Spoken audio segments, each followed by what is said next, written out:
Well, ladies and gentlemen, after possibly the most wonderful introduction I ever had in my career, I think I should say thank you for having had me.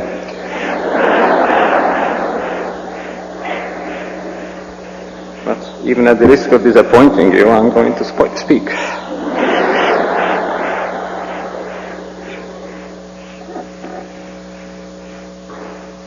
First of all, let me say how pleased I am and what a very great honor it is to speak to a group that comes together not merely for the usual purposes of professionalism, of trying to find out what the other man knows or doesn't know, or for entertainment only, but for a common spiritual gathering, for a meeting of personalities, of spirits, and of intellects.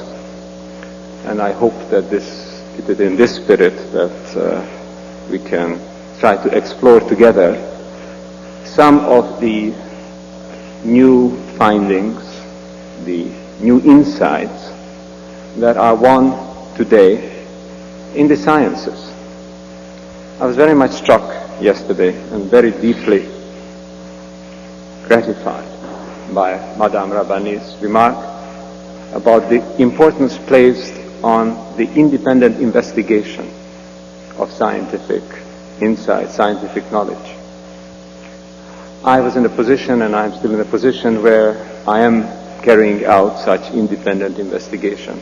And I find that this investigation is paralleled, in some sense, by the faith that you all share, and which to me is so very attractive and so very valid. So without further remarks and further preliminaries, let me read to you primarily, because I understand there are some French-speaking friends here. Je vous salue, des amis français de l'expression française, mais je peux parler qu'une langue à la fois, donc je vais parler anglais. But these French-speaking friends of ours who are getting interpretation, so I shall remain with the text that's prepared, and which perhaps, if you like, may also be available afterwards. But I cannot prevent myself, not resist the temptation to make some remarks every once in a while about things that I've heard, things that I've learned, even just in these little over 24 hours since I have participated in this meeting. First of all, let me start with a quotation from Shoghi Effendi. I was so very pleased yesterday that Madame Rabbani emphasized some of those same quotations that struck me. Of course, she knows them all, and I only know a few, but it was a great confirmation to me that at least the ones that I happen to know and that I chose are also important to her. The first one is this, and I quote, "The Baha'i faith teaches that the fundamental purpose of religion is to promote concord and harmony, that it must go hand in hand with science, and that it constitutes the sole and ultimate basis of a peaceful and ordered and progressive society." The path to peace in contemporary society is not just one of the many quests of humankind, but the basic and the ultimate quest. Without it, no other goals can be achieved. No other purposes can be pursued. Human survival is at stake, the continuation of the remarkable adventure of life and consciousness that is embodied in our species. This quest is of more than local significance. Surely it matters for the entire universe, for whatever spirit or intelligence that we call by the name of God is at work. That a species that has gained knowledge of itself, and some, although perhaps still rudimentary, but already significant knowledge of the nature of the cosmos, that such a species should survive and achieve a higher, a more perfect understanding both of itself and of the world. In humankind, the world comes to know itself, and if humankind vanishes, the world itself becomes poorer, less able to reflect the force, the spirit, or the intelligence that underlies its complex and harmonious processes. The path to peace can only be tread through understanding. peace doesn't come about by accident. The cards are too stacked against it in a world that is complex and full of short-sighted practices and selfish interests. Understanding, however, can be gained in different ways. One of the ways is through insight and intuition. The other through reasoning and experimentation. The former is the domain of religion, the latter of science. The way through insight and intuition is unfettered by considerations of method and application of preconceived rules. It moves above the clouds and views the vastest vistas. Its strong point is depth and perspective, but perhaps its weak point is dependence on personal insight, on personal revelation. The way through reasoning and experimentation moves close to the ground. It looks only before the feet and tests the ground before placing foot on it. Its weakness is reduced horizons and the possible loss of perspective. Its advantage is the certitude conveyed by repeatable tests and by observations. The path to peace, then, is through understanding, and the way of understanding takes us either through the high road of prophecy or the low road of science. But does this choice create a problem? I fully agree with Madame Rabbani, who said yesterday it does not create a problem. These two roads come together in the Baha'i faith and in contemporary science. This is the ideal case in which the two roads lead to the same destination, when science and religion go hand in hand. In this case, the prophecy is true and the science is valid. And together they offer perspective with insight, detailed specification with applicable information, wisdom with knowledge. Going hand in hand, science and religion can be, in the words of Shoghi Effendi, the ultimate basis of a peaceful and ordered and a progressive society. Now the notes that follow give some indications that this indeed may be the actual case in the instance presented by the Baha'i writings and by some fields of contemporary science. If the harmony between the spiritual and intellectual fountainheads could be demonstrated, religious faith would be bolstered by scientific knowledge, and the two together would shine brightly as the torches that light humankind's path to peace. The method I have chosen for my presentation this morning to tackle this vast and challenging task is simple and perhaps inadequate, but it is to the point. It is to take a passage, one of the few passages that I'm familiar with, that seems to me particularly relevant and meaningful from the basic writings of the Baha'i faith, and to place it alongside some of the conclusions that emerge from the study of the theories of the pertinent new sciences. Clearly, neither can I cover all the passages that are particularly relevant and meaningful in the Baha'i writings, nor can I cover all the theories and findings of the contemporary sciences. But perhaps I can demonstrate the feasibility of tackling this task, and perhaps I can encourage others who are more qualified than I to bring this to completion. Let me then begin by quoting some of these remarkably prophetic passages from the Baha'i writings, and then tell you what I think of them in the light of the contemporary scientific knowledge systems.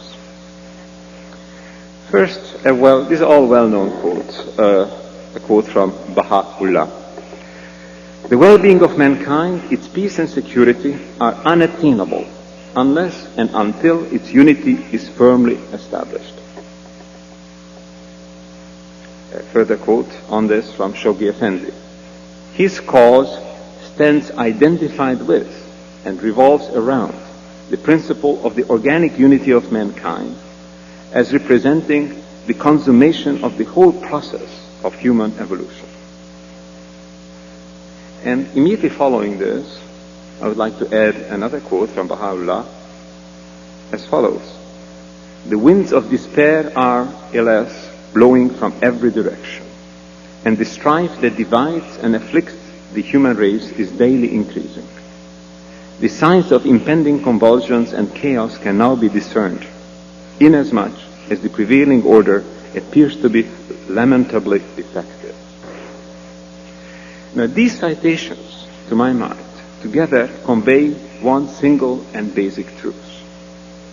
The truth that peace and well-being are impossible without unity, and that the attainment of unity takes us, alas, through despair, strife, convulsions, and chaos. This prophetic insight is remarkable in that it perceives disunity as a prelude to, and not as a contradiction or negation of, unity. It's remarkable also in that it views humankind's path on this planet as a process of evolution toward a mature, fully evolved condition. These insights were known to Baha'u'llah a century and a half ago. They were not known to science until a few years ago. That they are now known to the followers of the Baha'i faith, as well as to the international scientific avant-garde, gives us cause for hope as we look around us and see the winds of despair blowing from every direction. We can now find more and more reasons to be assured that these are not winds of dissolution, decadence, and devolution, but winds that herald a new synthesis, a new creativity, a new and decisive step in evolution. A step that, in the words of Shoghi Effendi, marks the highest stage in the stupendous evolution of man's collective life on this planet. Let me come now to these, what I already mentioned, independently investigated scientific knowledge systems. And I ask you to bear with me for a little while as I go through some of these, perhaps at first sight, somewhat difficult theories, but I'll try to make them understandable, because they're very important, I think very important for you and for all people, but for you especially, who have the same convictions already, and you'll find that it's confirmed by the sciences. Must keep in mind that science always proceeds in different stages. There's a so-called normal stage when scientists are very cautious and they experiment and they try to prove theories. And then every once in a while there happen to be revolutions in science, a complete transformations of the basic assumptions. When alternative theories, new conceptions come about. Some fields of contemporary sciences have been in such a state of revolution for at least the past decade. New theories have emerged and classical conceptions have collapsed. The most remarkable among these new fields are those that deal with the emergence of complexity in nature and in the human world. These fields have originated with general system theory, which was pioneered by Ludwig von Bertalanffy, Paul Weiss, Rappaport, Kenneth Boulding, and a few others who may know. They progressed with the science of cybernetics, developed by Norbert Wiener and others. In the 1960s, they were reinforced by the work of Aharon Kachalski, Ilya Prigozhin, who got the Nobel Prize for it in the 1970s, and their followers, by John von Neumann, and other people who today, in these new fields which span physics, biology, the social realm, and even mathematics, who develop this field in a way that does not fit into any classical disciplinary compartments. They deal with complexity. They deal with how complex systems evolve, how they interact, how they exist in this dynamic world. These new fields show that complexity, more precisely complex dynamic systems, such as particles, cells, atoms, molecules, organisms, ecologies, societies, and so on, how these emerge in a constant and yet discontinuous process that is creative and which is far from predetermined. Unlike the traditional sciences that viewed evolution as a deterministic process, is oriented toward a state of equilibrium, which underemphasized chance and instability in favor of stability, control, predictability. These new sciences do not formulate laws that would uniquely determine the way evolution unfolds. The newly conceived laws state ensembles, whole groups of possibilities within which evolution can find its own way. As Ilya Prigozhin points out, these dynamic, complex systems have what he calls a divergence property. What is this? It means that if you start from the same initial conditions, from the same basic point for two systems which are exactly the same at that time, and you allow them to develop, to evolve, one will go in one way, the other might evolve in a different way. The way they evolve, of course, is not chaotic, not totally free, not totally anarchic. There are some laws within which all these systems must exist. These are the possibilities, the constraints given in the universe. But these are very broad, very generous possibilities. And within these possibilities, each system chooses its own path of evolution. As it chooses its next evolutionary stage, fresh opportunities, fresh possibilities become available. Thus, in this new perspective, evolution is creative. Its path is always logical, and it's always comprehensible. If you look backwards, we can always understand why a system has evolved the way it did. But its future is open. Its future is open to choice. So the past of a system is part of its present, but its future is not.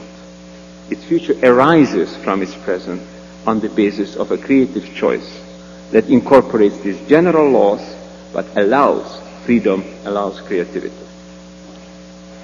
Evolution has a general direction and also has a dominant dynamic, a way of progressing in that direction.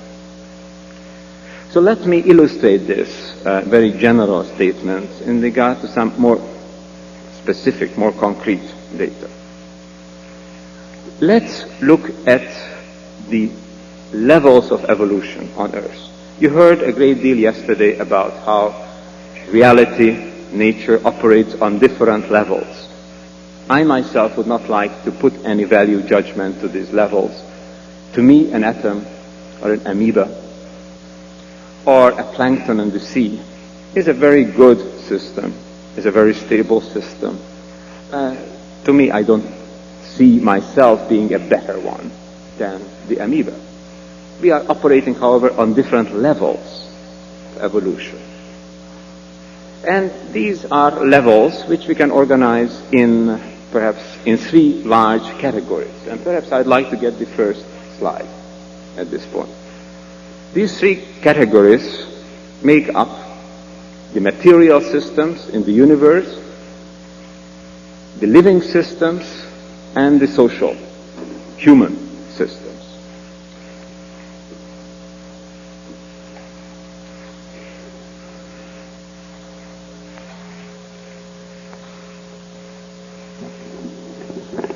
Hopefully you can make these out.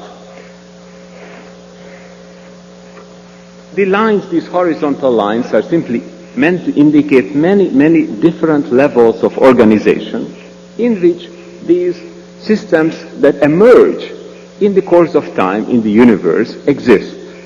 The lowest level is the realm of matter. Nancy Ward last night sang beautifully about the three levels. She didn't know it, but the lowest level is dirt. The next one are plants and animals, and then come people. Of course, people live in societies, so the highest level is the socio-cultural level of communities of human beings. So evolution moves on the whole from the lower to the higher levels, but it does not leave the lower levels empty. Obviously, what enormously wide range of systems, particle systems, and even molecular systems exist in the universe. But whenever conditions are suitable, like on the surface of a planet such as Earth, these already structured molecular and supramolecular systems pull together. They emerge under conditions which I will say a few words about in a minute. And out of this emerges then the next level of simple organisms, the protobionts, the protocells, the precursors of life. Once this has occurred, and it has occurred in a surprisingly short time after the Earth was formed, perhaps already a billion years, and we're talking about 5 billion years total, and perhaps already after a billion years that the Earth was formed, these life forms have emerged. It's not an accident. It can't be accidental. People are nowadays saying very strongly, biologists will tell you, there's not enough time for a random process to bring up life. It must have been a purpose, must have been something embedded in the nature of the universe that allows these higher level systems to come about as soon as conditions are right. And so biological systems emerge on the second level.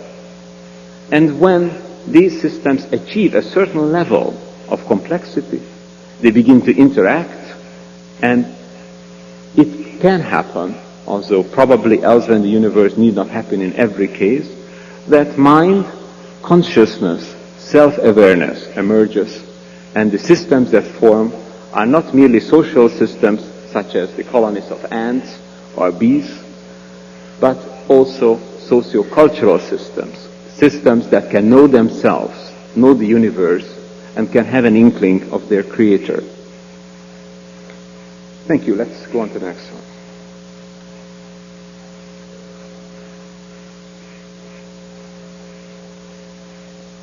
So look at this series of systems that emerge.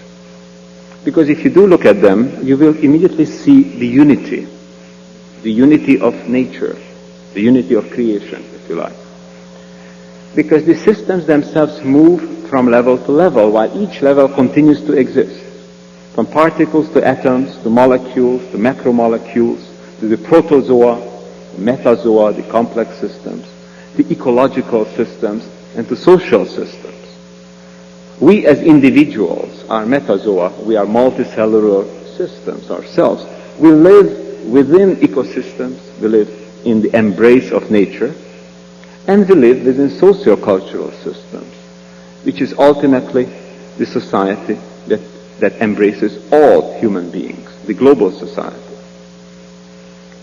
What happens is that as evolution progresses, given time, given much time, but it does speed up, as I'll say in a moment, the strongly bonded particles, the units that are very strongly bonded, like the elementary particles, the atoms, they get integrated in higher and higher level systems, which are less strongly bonded, but more flexible, more complex, more creative. You know what happens when you break apart an atom? We all know that. When it happens like it did in Chernobyl, we are all rather worried about it in an uncontrolled fashion. But when it's controlled, of course, you can use this energy. But it's an enormous energy in a tiny, tiny sub-microscopic system. If you would break apart the molecule, the energy released is much less. If you break apart the human being, the energy that's released is so small that it won't even register on an instrument, but we do know that it was there because all of the integral unity of an organism that makes it one system, it disappears, and the cells and molecules dissolve, decay into their own level. If you break apart the social system, there is suffering, but it's still the energy that binds it is looser, is lesser. However, there is more complexity, there is more freedom, there is more possibility of adjustment the higher you go on these levels.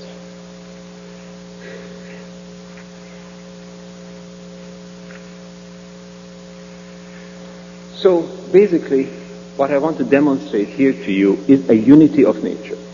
A unity that includes the human being, includes human society, and that ultimately takes us from the quarks, from the most minute particles that were created in the first microseconds of the existence of the universe. It takes us through evolution on Earth and perhaps on other planets, toward a society that encompasses all of the systems on that planet in a single unity. And of course, this could be none other than the society of all of the higher level societies. All human societies, all the ecologists as their life-giving environment, that is, the global society. Let me go on now to one other factor here, which is important to note. Just how systems form on these various organizational levels. Scientists have observed that when sufficiently complex components, such as heavy molecules, protocells, cells, are exposed to a flow of energy, when you immerse them in a flow of energy, they tend to become organized in such a way that they incorporate these energies, make use of them. Here I must insert one well-known factor, which, however, we often tend to forget, is that if you want to keep anything going, whether it's your car, your body, your parliament, or whatever, you have to constantly replenish it, because it does use energy, it does use information, or energy organizes information. Every time you move, you dissipate, you use up energies. You take in fresh air, you breathe, you take in oxygen, you take in nourishment, you take in free energies by that means. So we exist in a flow of energy. Where does this flow come from? It comes from the sun. Almost all organisms today, except some newly discovered deep sea organisms that live on geothermal energy, but there are very few of those, all other forms of life live on solar energy. And we live in this flow which is translated by primitive photosynthetic organisms into the green leaf, which is being eaten by other animals. The other animals are eaten by still others, etc., until we get to the highest level predators. And it all forms a system. The point I'd like to make first is that these many systems form cycles, self-maintaining cycles, which constantly replenish the energies that are being used up, so that they maintain themselves. That's a precondition of evolution. If you would close, I'm sorry, I just interject this point and I go back to my text in a moment. If you would close up this room, hermetically seal it, what would happen? We are hopefully a nice intercommunicating group at the present time. We like to think together, we like to feel together. But close it up. Not all the goodwill in the world could keep us alive. You see, the air would gradually be used up. See, the temperature would equalize around our body temperatures, which we could live with, but it would be rather warm. Ultimately, we would die, and ultimately all our bodies would decay and dissolve to the stable components. Why? We have to take in, not only have to take in nourishment, we have to take in air. We have to take in all of the things that maintain us alive. And of course, if a community, such as the Baha'i community or a Christian or whatever community, is to maintain itself, it also has to feed constantly on information, on new inputs, which it does, which in your case is, I think, is revelation. So, we are open systems. We maintain ourselves in this flow. And the only way we can stay put is by evolving, by using these inputs to improve ourselves, to evolve further. Let me have the next one.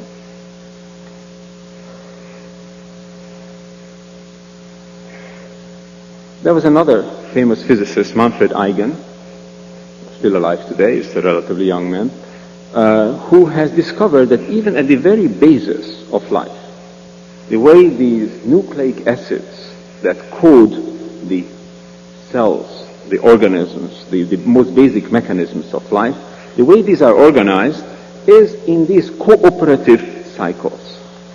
They constantly bring in energy, and one thing leads to another. For example, if you look at one of those circles, you will find that it has, according to the arrow, it has the information necessary to reproduce itself.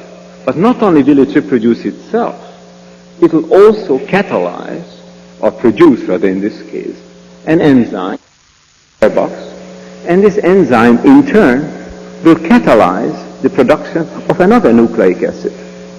But aside from the complexity of this particular example, you can apply it to any human group, for example. We not only maintain ourselves, we also bring out ideas that help other people maintain themselves. On institutions are interacting. One thing maintains itself, maintains something else at the same time. So that these cycles, when they form, they create a system. And these higher level systems are the ones that exist in the universe and that can evolve into still higher and higher levels of complexity. And as you will see in a moment, let me just add at this point, that these cycles are the ones that we must create on the global level, on the international level, if we are to have a global society. Because they are lacking as yet. Each society is enclosed in its own circle. We do not move outside of it yet, or not in any dependable way. Let me get to the next one. See, if you look at the way all life is organized on Earth, you will find that in general terms, it is organized in terms of these cycles. Energy flows from the sun. And you see, the biosphere is that rather uneven circle, which is about as even as I could make it with this pencil. This is the biosphere. Within the biosphere, energy reaches the plants. The plants are food for animals, which are food for other animals, etc. Everything is used. Even the dead bodies of plants or animals fertilize the soil. And even in decay, they feed new life. Everything is used except some waste energy, which already, when the solar energy is having been used, is, as the physicists call, degraded, a lower level of energy, as waste heat is radiated off, and is radiated off into space. And the whole biosphere is a kind of a living, breathing organism that uses the solar energy, maintains itself, and evolves its subsystems, evolves them into greater and greater unity, into greater and greater inter-existence, coexistence. It does this in nature. The global ecology is one unit. Then comes man, creates society, which breaks up nature for selfish purposes, you see. And what we have to decide now is how to create, out of these many selfish, self-centered units, whereby the global ecology has been broken up into these local ecologies at war with one another, how this can be put together again into a global unity, which will be the highest level of unity that we can achieve on Earth.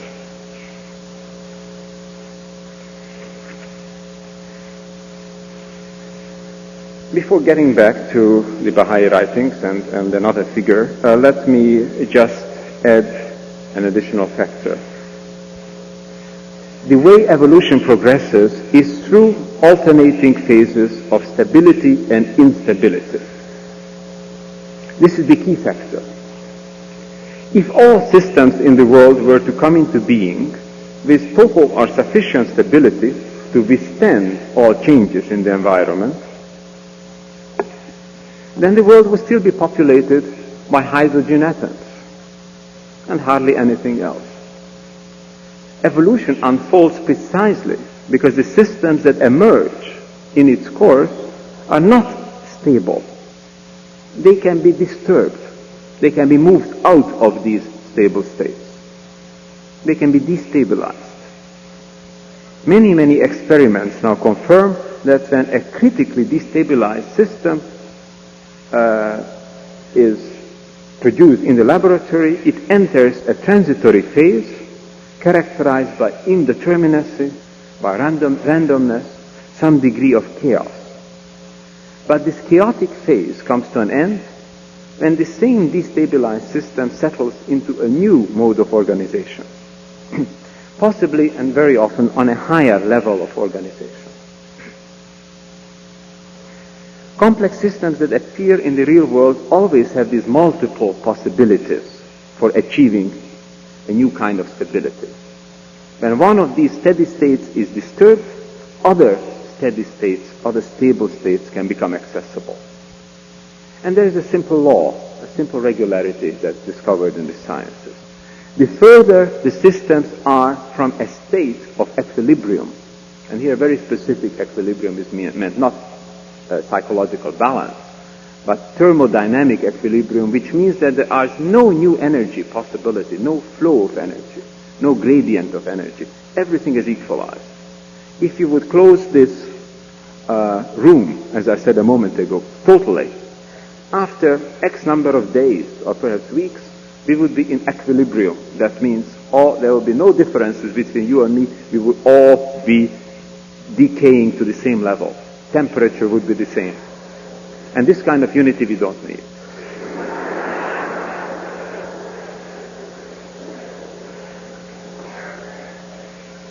But the further we are from this equilibrium, from this absolute uniformity, the more dynamic we are, the more choices there are for us to find new ways of organizing ourselves. Let me look at the next figure. On the left of this, you'll find the area where supposedly we are closest to equilibrium. As we move to the right, we move further away from equilibrium. We become more dynamic. Okay? Now, there are long periods during which nothing much happens. A system is stable. For example, in its environment, a society can be stable. A species is unchanged. A hydrogen atom in the vast reaches of some galaxy remains the same. As you move toward in time, there could be a point in which this stability is disrupted and something new emerges. A critical instability occurs. Then the system can move into another phase. It's called the so-called phase change occurs. Another state is occupied by the system, and this state is further from equilibrium. It's a more complex state. And the further you go, the more frequently these destabilizations occur, and the greater the number of alternatives available. Just think of how many alternatives there are for a hydrogen atom in the universe. You know, if you take in any high school physics class, that the hydrogen can transform into helium. And the complex processes can further transform into deuterium, etc. But basically, there's not much choice for a poor hydrogen atom once it's destabilized inside the sun, for example, in an extremely hot environment. However, if you take an organism, how many mutations are available to a biological species? How many new kinds of species could evolve? If you take a society, look at the enormous range of possibilities. Possibly all of the societies in history are just an infinitely small segment of the possible types of societies and cultures that we could develop on Earth. We have hardly begun this enormous development. This is why I think it's quite right when it's stated in the Baha'i writings that we are just in the age of adolescence. We have hardly explored what it is to be an adult in that sense. So, let's take the next one. So let me conclude this part now and then just say a few more things afterwards before ending. By trying to put these things together. The unity of nature, which encompasses the unity of humanity, of organization, toward complexity, toward also vulnerability, but freedom and creativity, moving to higher levels,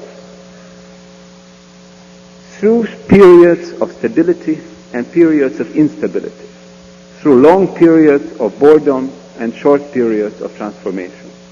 In fact, one biologist, Professor Ager, said that all biological evolution seems to resemble the life of a soldier. Life of a soldier, which is basically long periods of boredom interspersed with short periods of terror. And if we get on now toward our own condition in humanity, we find that whatever period of boredom there may have been in the Middle Ages, they weren't very long, but there was a certain amount of stability or lack of major change for a number of centuries has come to an end. Has come to an end already in the 19th century, and we are heading toward a period of change. And if we are clever, it will not be a period of terror, but a period of creative change, a new phase change into something else, into a greater level of unity.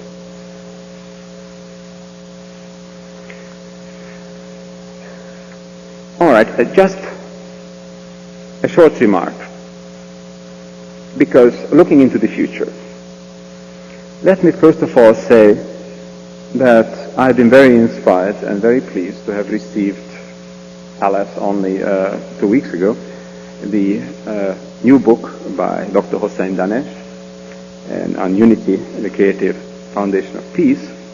And I quite agree with what he writes, among others, there, and let me quote just one or two sentences from him. He says that in the final analysis, all successful transformation of human societies must, of necessity, conform to universal laws of growth. This is what I have been talking about, the universal laws of growth. But he adds, and I quite agree, that the growth dynamics of societies, the same as of human beings, are natural as well as intentional.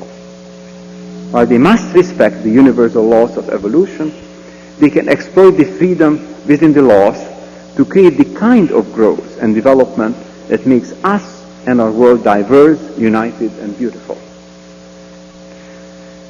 So when we talk about the new world order, these are the concepts that we have to keep in mind. Natural as well as intentional. These are the natural laws of growth, of evolution. They're very permissive because, as I said, they're highly creative. The more complex a system, the more creative it can be. So intentional evolution comes into play. We could master our own evolution.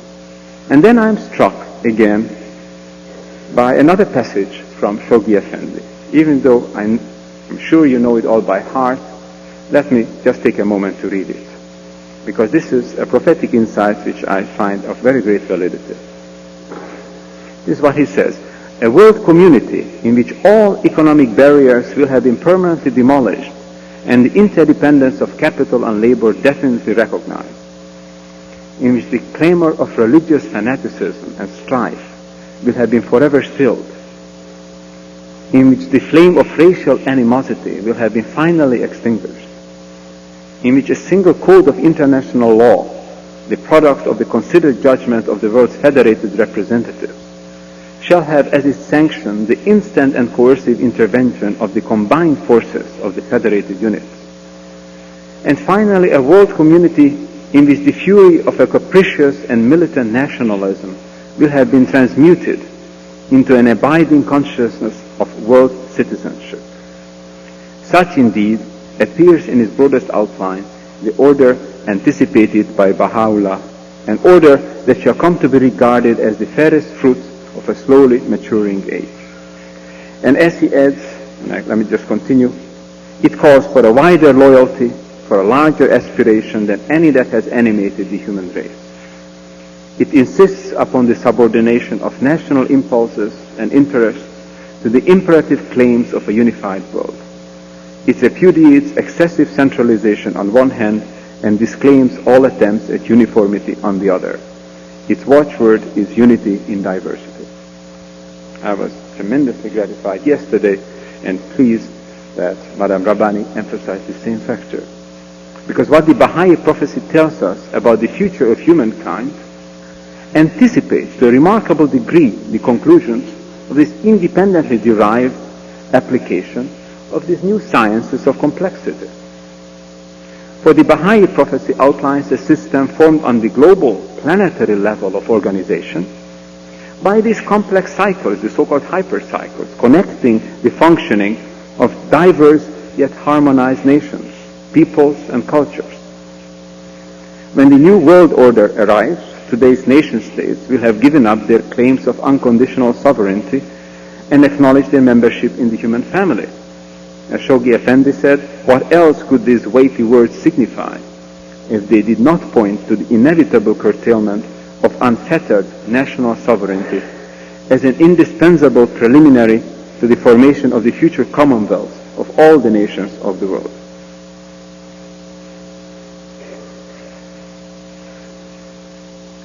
Let me have the next and last slide. That's the lower part. Okay. A little higher. We can, it's the last thing I'd like you to look at.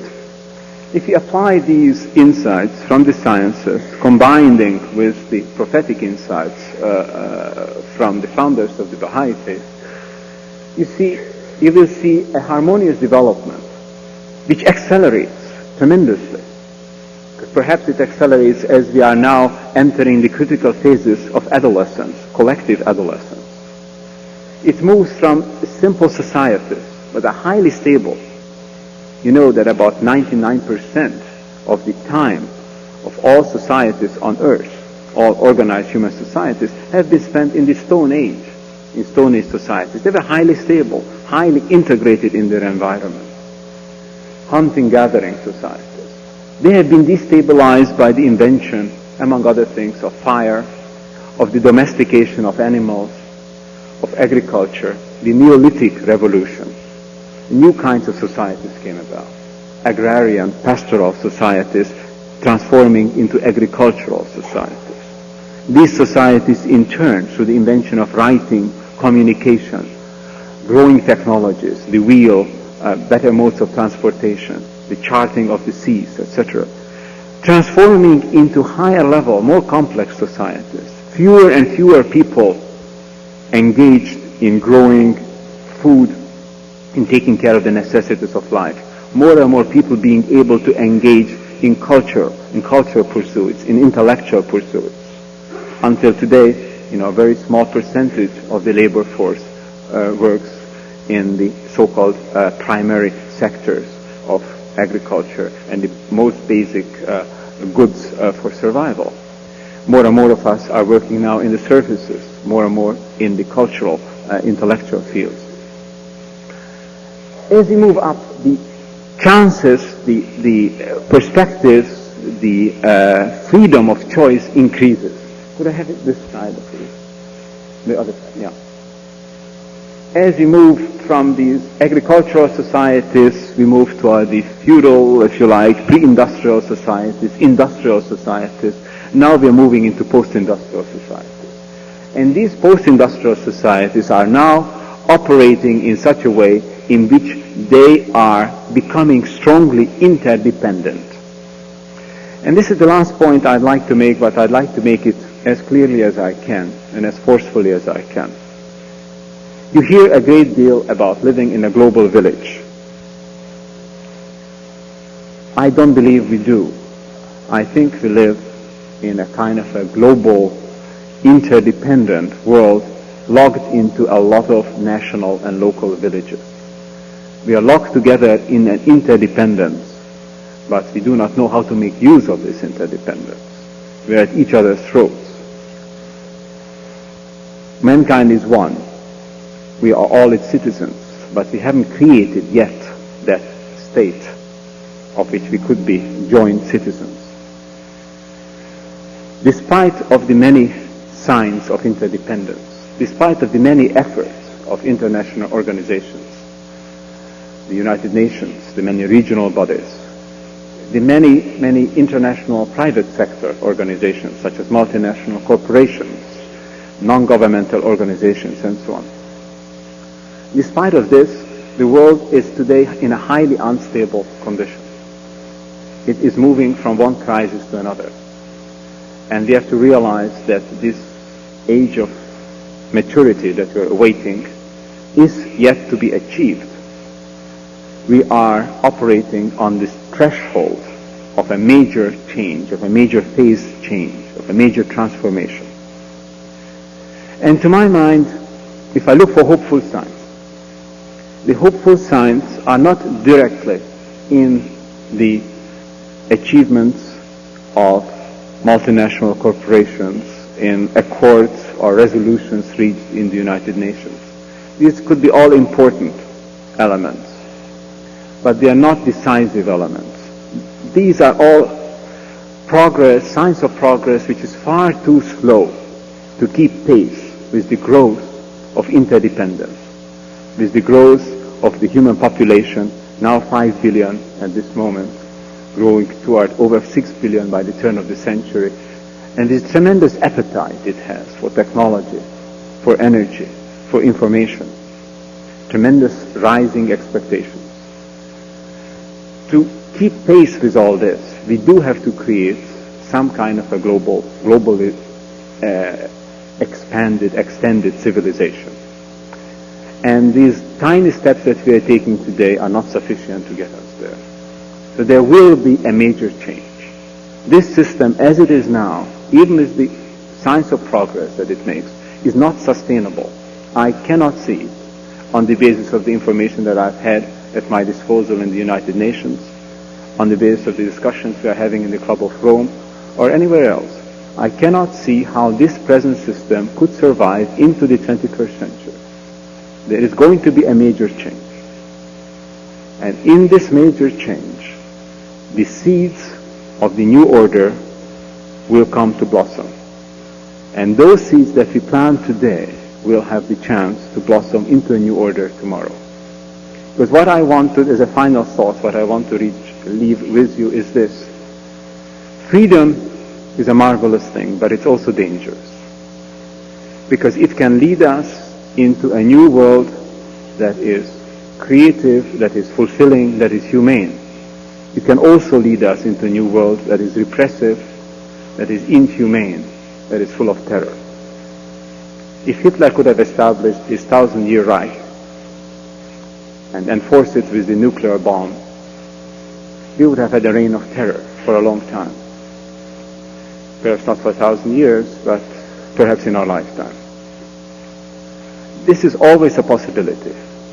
The laws of evolution will not dictate the exact kind of society that will emerge. I am convinced that unless, through some incredible stupidity or accident, we'll wipe ourselves off the face of this earth through a nuclear catastrophe, unless that happens, we will create a global society. But what kind of society? That is the key issue. We could create a global dictatorship. Hopefully we will create a humane society, a society in which the individual can grow, can develop, can become a citizen and a participating agent of this new world. And for this reason, I think movements such as yours, such as the one in which we're all participating in this moment, have such crucial importance. These are the seeds which today are repressed, but tomorrow will have the chance to grow. I hope we can all grow with it. Thank you very much.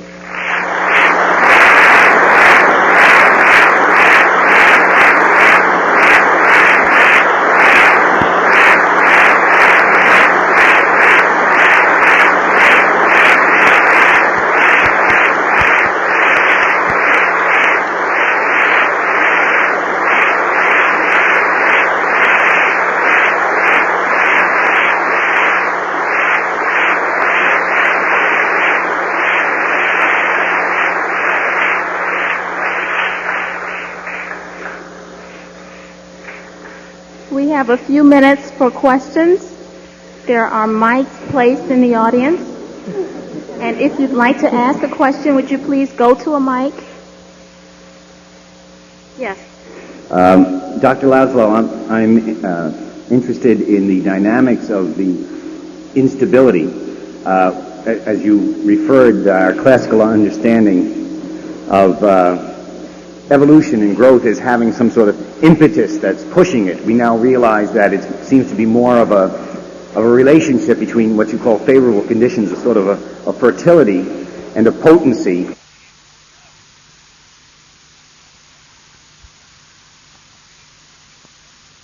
That it seems to be more of a relation. Evolution.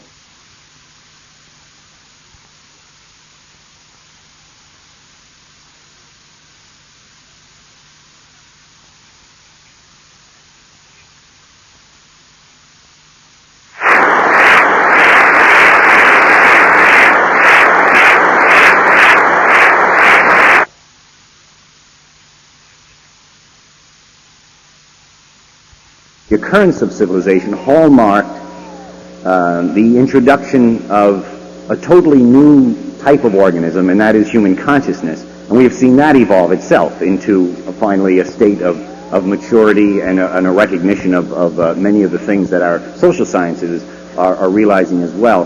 And I'm just wondering if you would comment on the dynamics of instability. We know that we're not pushed out of periods of stability. And there seems to be a relationship between the fertility of some sort of stability in relationship to a new potency that makes new things possible.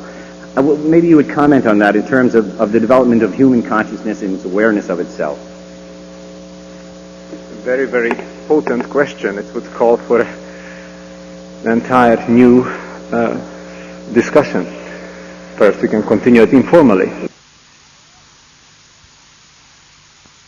I have a couple of questions. One, as your attention seems to be focused in such a highly specialized way upon a specific reality, I wonder if you believe in the concept that consciousness creates reality.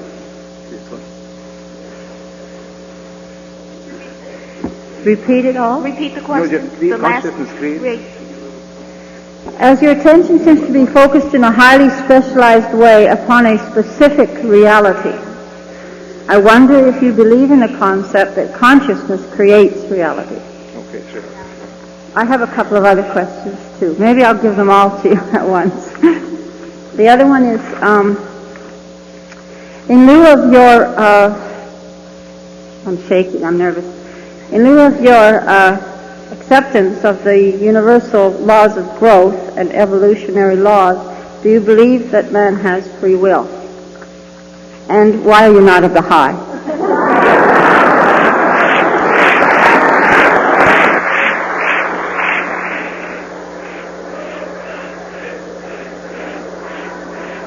Why am I not about?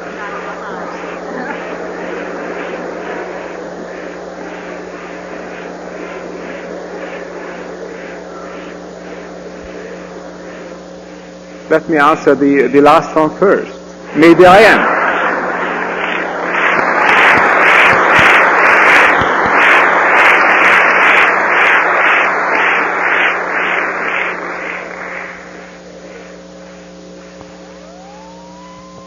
No, I would say no to the first question, but not an unqualified no. The question was, does consciousness create reality? I think reality was there before there was consciousness in the human species. If the human species would disappear, in fact, if all higher species endowed with consciousness in the universe, and I'm convinced there are many, would disappear, the universe would still be there. This is a basic realism, if you like, which I share with almost all natural scientists. I think consciousness shapes reality, yes. I think consciousness, to a remarkable extent, can control, can dominate reality if it becomes fully cognizant of it, within limits. I don't think the laws of nature are the creation of consciousness. I think with our consciousness, we can grasp these laws to a more or less precise extent. The better we grasp them, the better we can use them. The more altruistically we use them, the more we use them to further all of evolution within our sphere, the better it is for us. We cannot be perhaps selfish, but it's another argument, because eventually it will backfire on us, because we don't evolve the whole universe evolves, and the whole planet evolves in this case. And we evolve free will, if it was absolutely free. Think what it would mean. It would mean that we could do anything. That would mean that there are no laws of nature or man-made laws. There's nothing that would constrain us. That would be a chaotic, that would be a random universe. I don't think we live in such a universe. I think we have will in the sense of choice. We can choose among alternatives. And to the extent that we are conscious of the alternatives, our choice can be informed and beneficial. I think we have free will, but it's not an absolutely free will. I'm, for one, happy with that kind of will. Dr. Laszlo, you're speaking of societies that are getting increasingly complex and further from equilibrium and more unstable. And I don't see any leveling off in your trend there on your graphs. I'm wondering if it is the interdependence of post-industrial society that you think will enable it to reach a new equilibrium, or whether there has to be some other fundamental shift whereby we can overcome this tendency towards further and further instability.